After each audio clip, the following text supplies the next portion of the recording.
ભારત માતા કી જય, વંદે માતરમ, જય માતાજી। આજે મુહોડ રણછોડજી મંદિર પ્રભુના સાનિધ્યમાં પાદરા તાલુકા નવનિયુક્ત સરપંચશ્રીઓ જેટલા ચૂંટાયા છે અને જૂના સરપંચશ્રીઓનો સન્માન સમારંભ રાખેલો હતો। આજે અમે લોકો મિત્રો સરપંચોએ ભેગા થઈને આ કાર્યક્રમ કર્યો હતો, જેમાં કોઈપણ રાજકીય પાર્ટીનો કાર્યક્રમ હતો નહીં। ગ્રામ પંચાયતની ચૂંટણીઓ સરપંચ પોતાની જાત પર લડે છે અને ચૂંટણી જીતે છે। ગામ લોકો સરપંચને જીતાડે છે અને આશીર્વાદ આપીને ગામનું નેતૃત્વ કરે છે।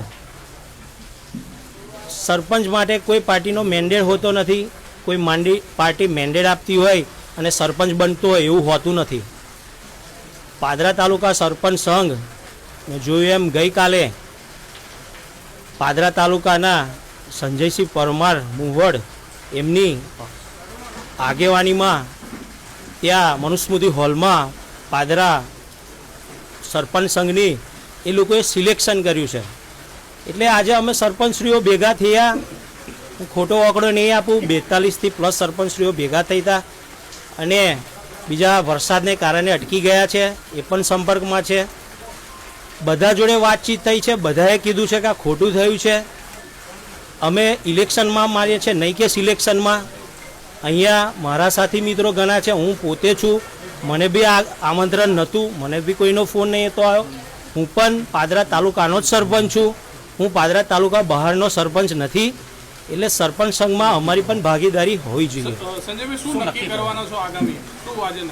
આગામી બધાના સાથ સહકારથી બધાને પૂછીને નક્કી કર્યું છે। અમે બધા સરપંચો જેટલા અહીંયા હાજર છે બધા એવું કહેવા માગે છે કે આગામી દિવસે આપણે ઇલેક્શન કરીશું અને આ જે સિલેક્શન કરેલી જે પાક છે સંગઠનની એ અમને કોઈને માન્ય નથી।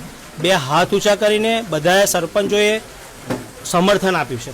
ગઈકાલે જે પ્રમુખ ઉપપ્રમુખને સરપંચ સંઘની રચના થઈ એ કોઈ પક્ષની હતી, આપને મંજૂર નથી?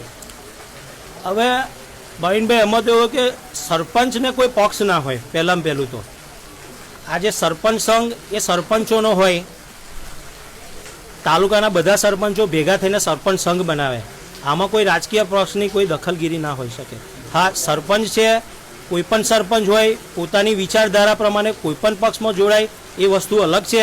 જ્યારે સરપંચ સંઘ એ સરપંચોનો ભેગો સંઘ છે, આમાં કોઈ રાજકીય પાર્ટીનું કોઈ દખલગીરી નથી હોતી।